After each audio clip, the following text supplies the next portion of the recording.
Terima kasih Anda masih bersama kami dalam Sapa Indonesia Pagi. Saudara, 2 dari 4 orang yang dilaporkan hilang pasca demo rusuh Agustus lalu akhirnya ditemukan. Tetapi tidak hanya kasus orang hilang, saudara. Dugaan pelanggaran HAM lainnya juga mengemuka dalam aksi demo Agustus lalu. Pemerintah pun akhirnya mendorong tim independen pencari fakta yang telah dibentuk oleh 6 lembaga hak asasi manusia untuk mengusut kasus ini. Nama saya Bima Permana Putra, ingin memohon maaf sebesar-besarnya terutama buat orang tua saya dan kakak saya telah pergi meninggalkan rumah tanpa ada kabar, tanpa pamit. Nama saya Eko yang dalam hampir 3 minggu kemarin dicari-cari oleh semuanya. Pertama saya ucapkan mohon maaf untuk ibu saya karena sudah membuatnya khawatir. Saya pergi tanpa memberi kabar. Polda Metro Jaya menemukan 2 dari 4 orang yang dilaporkan hilang dalam demo akhir Agustus lalu. Keduanya ditemukan di 2 lokasi berbeda. Bima Permana Putra ditemukan Subdit Resmob Direktorat Reserse Kriminal Umum Polda Metro Jaya di depan sebuah rumah ibadah di Jalan R.E. Marta Dinata, Kota Malang, Jawa Timur. Saat ditemukan, Bima sedang berjualan mainan. Sementara Eko ditemukan di wilayah Kuala Jelai, Kalimantan Tengah. Di sana, Eko bekerja sebagai penangkap ikan.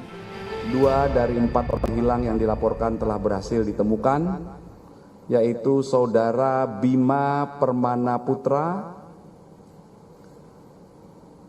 ditemukan oleh tim di Malang beberapa hari yang lalu, dan Saudara Eko Purnomo ditemukan oleh tim di Kalimantan Tengah. Saat ini keduanya dalam keadaan sehat walafiat dan baik. Selain orang hilang, dugaan pelanggaran lainnya juga mengemuka dalam aksi demo Agustus lalu. Pemerintah yang awalnya berencana membentuk tim pencari fakta, akhirnya memilih untuk mendorong tim independen pencari fakta yang telah dibentuk oleh 6 lembaga HAM, yaitu Komnas HAM, Komnas Perempuan, KPAI, Ombudsman, Komisi Nasional Disabilitas, dan LPSK. Saya sudah mendapat penegasan dari Bapak Presiden barusan bahwa usulan untuk membentuk tim gabungan pengumpulan fakta terhadap kasus-kasus demonstrasi yang berujung kerusuhan akhir Agustus yang lalu itu tidak perlu dibentuk menurut Bapak Presiden. Dan oleh karena 6 lembaga negara HAM yang dipimpin oleh Komnas HAM sudah membentuk tim penyelidik non-justisial independen, maka Presiden mengatakan bahwa silahkan Komnas dan 6 lembaga negara HAM itu bekerja untuk melakukan penyelidikan, mengumpulkan fakta tentang apa yang terjadi di balik demonstrasi yang berujung kerusuhan itu. Tapi dosen Sekolah Tinggi Hukum Indonesia Jentera, Bivitri Susanti, tetap mendorong pemerintah untuk terlibat.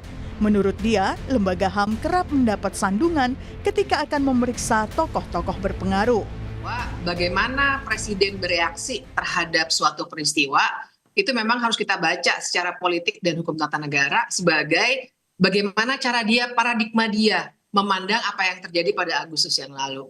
Jadi ini bukan soal Komnas HAM bisa bergerak sendiri, bisa, tapi kami menginginkan ada dari Presiden karena seperti sebenarnya Pak Anton juga alami waktu TGPF Munir, adanya otoritas dari tim gabungan pencari fakta yang memanggil orang-orang yang mungkin high level itu juga dibutuhkan.